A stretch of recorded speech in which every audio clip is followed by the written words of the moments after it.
wrapped in failure, struggle, and fatigue. You had a bad day, so what? Welcome to the club. The sign of a champion is how one responds to a bad day. When you wake up tomorrow, it's a new day and a new you. Trust the process, and remember, you're going to lose a lot on your way to success. Make sure you pull less from it. Justin Sewell. Good afternoon, Dr. Joel, Dr. Slinger, Mrs. Lyons, faculty, staff, and my fellow students. In life, adversity is guaranteed. We will all face some degree of adversity at some point in our lives. Some adversity comes in the form of small, daily stuff, like someone treating you poorly in the hallway. Some adversity feels bigger in the moment, like a bad test grade, not getting the role you desire, or getting cut from a sports team. And sometimes, adversity is huge, like financial struggles and health issues within your family. Although adversity can differ in scale, for me, the mentality that you approach it with is the same. Mental toughness allows one to manage adversity and reduce the stress associated with difficult situations and address them productively. Although you cannot control the challenges you are faced with, you can always control your own actions, your own attitude, and your own outlook. A little under 2 years ago, I invited one of my close friends and her older sister to come watch my semi-final volleyball play again, as both of them are extremely talented volleyball players. I hoped that they would both get to watch me play and be impressed that not only do I play lacrosse, but I can also play volleyball. Instead, the game went differently than expected, and I was presented with little to no playing time. Thankfully, my team still won and advanced to the next round of playoffs, but to me, it felt like it was without my help. It had felt like I failed. As you can probably imagine, I was disappointed, embarrassed, and upset that I didn't get to play and was unable to help my team, that I didn't get a chance to show my friends what I was capable of. Now you all might be wondering why I am telling you this, but trust me, there is a reason. The importance of this experience is that the whole thing could have gone two ways. I could have put my head down and lost confidence in myself and my skills because I did not play in one game. Alternatively, I could be extremely happy and proud of my team for winning and advancing to the next round of playoffs. Then, show up to the next game with a new mindset, ready to support and help my team however they needed. So, as hard as it was, that's what I did. I used the challenge to make me stronger and better. When I did show up to the next game, I started and was the leading server.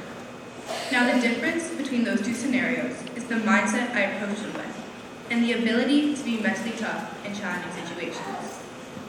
This goes for everyone, not just me. The most important thing to take out of a difficult situation is a positive mindset and the lesson you learn, especially if that lesson helps you change your outlook. If you know me well, you know that mental toughness is something extremely important to me, and something I live my life by. In athletics, fatigue is always a factor that plays a role in performance.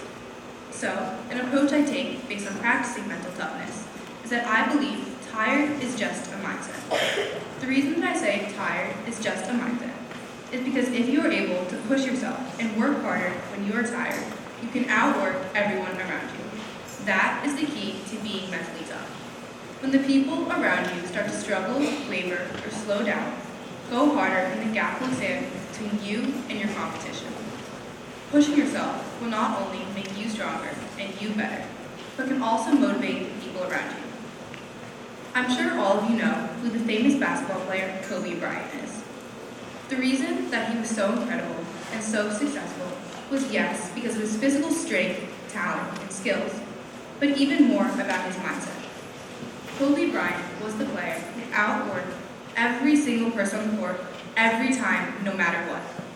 This was a product of his mental toughness and the mindset that he approached things with.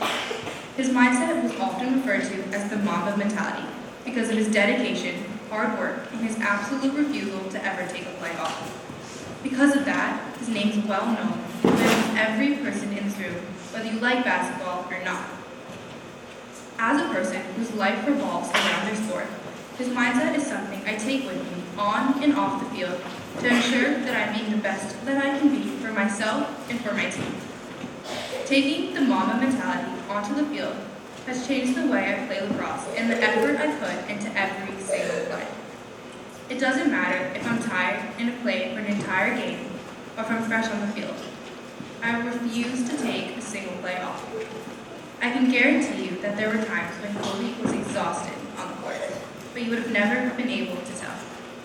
I know I just stood here and told you all how mental toughness has a lot to do with pushing yourself to be the best you can possibly be, to face challenges, and to go outside of your comfort zone.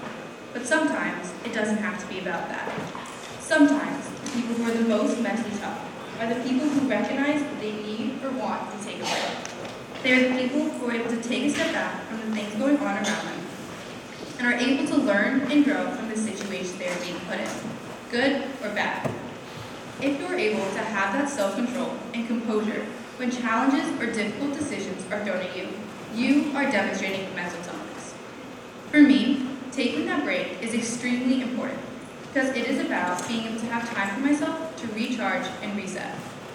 I strongly believe that it is important to take breaks when needed and to make time for yourself no matter what, because it gives you the opportunity to relax and to take a breath. Taking a break does not make you less mentally strong, but instead it is the opposite. It shows a person's ability to grow and to know that it is okay to take a step back.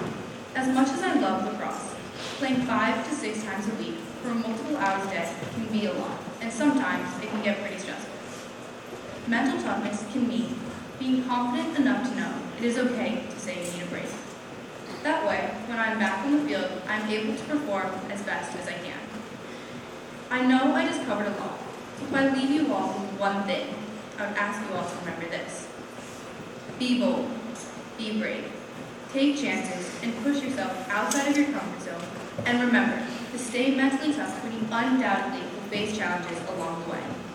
To the class of 2024, whether we like it or not, we will all be leaving early and leaving a place where we all have felt safe and comfortable for many years of our lives. Starting high school is the perfect time to stay toughness and to challenge yourself to be mentally tough as you take on new experiences, meet new people, and create lifelong memories for yourself. I know I'm biased, but our class, the class of 2024, is full of incredibly talented people, and we all deserve nothing less than to become the best versions of ourselves. And remember, as the famous basketball player Michael Jordan once said, you miss 100% of the shots you don't take. Thank you.